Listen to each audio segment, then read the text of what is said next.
Grime II takes everything the first game established and pushes it forward with a level of refinement that feels both deliberate and ambitious. From the opening moments, the game presents a world that is unmistakably its own. Surreal, sculptural, and textured in a way that makes every environment feel like a living gallery. The art style isn't just visually appealing. It reinforces the tone of the world, giving each area a sense of weight and history. The combination of organic shapes, stone-like surfaces, and shifting dreamlike architecture creates an atmosphere that's equal parts eerie and beautiful. It's the kind of visual identity that sticks with you long after you've put the controller down. The combat is where Grime II truly asserts itself. Every movement, every strike, and every defensive action carries a satisfying heft. The game wants you to feel the impact of your decisions, and it succeeds. The expanded selection of weapons and abilities gives you a wide range of tools to experiment with, and the game encourages that experimentation by making each option feel distinct. Heavy weapons land with a crunch that feels almost tactile, while faster tools reward precision and timing. Abilities layer on top of this foundation, letting you build a playstyle that feels personal rather than prescribed. The variety isn't just for show. It meaningfully changes how you approach encounters, and the game is at its best when you're switching between tools to adapt to new threats.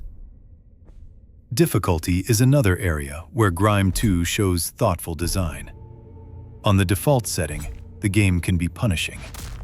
Enemies hit hard, and bosses demand focus and pattern recognition.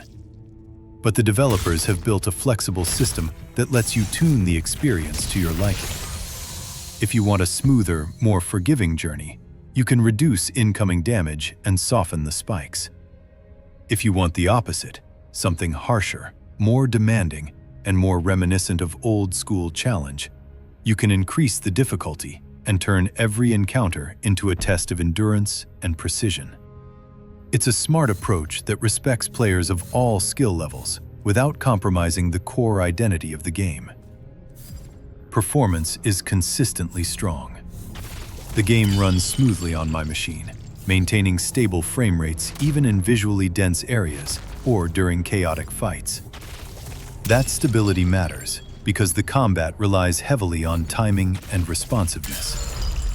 There's no sense of input lag or stutter undermining the experience, and the overall polish helps the game feel cohesive and reliable from start to finish. As a sequel, Grime II feels like a natural evolution rather than a simple iteration.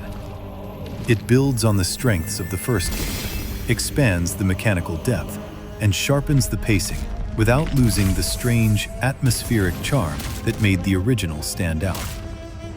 The world feels bigger, the combat feels deeper, and the overall experience feels more confident. There's a sense that the developers understood exactly what worked the first time and doubled down on it while smoothing out the rough edges. There's very little to complain about. Grime II does exactly what it sets out to do, and it does it with style, precision, and a clear understanding of its own identity. It's a worthy follow-up that respects the original while confidently carving out its own space.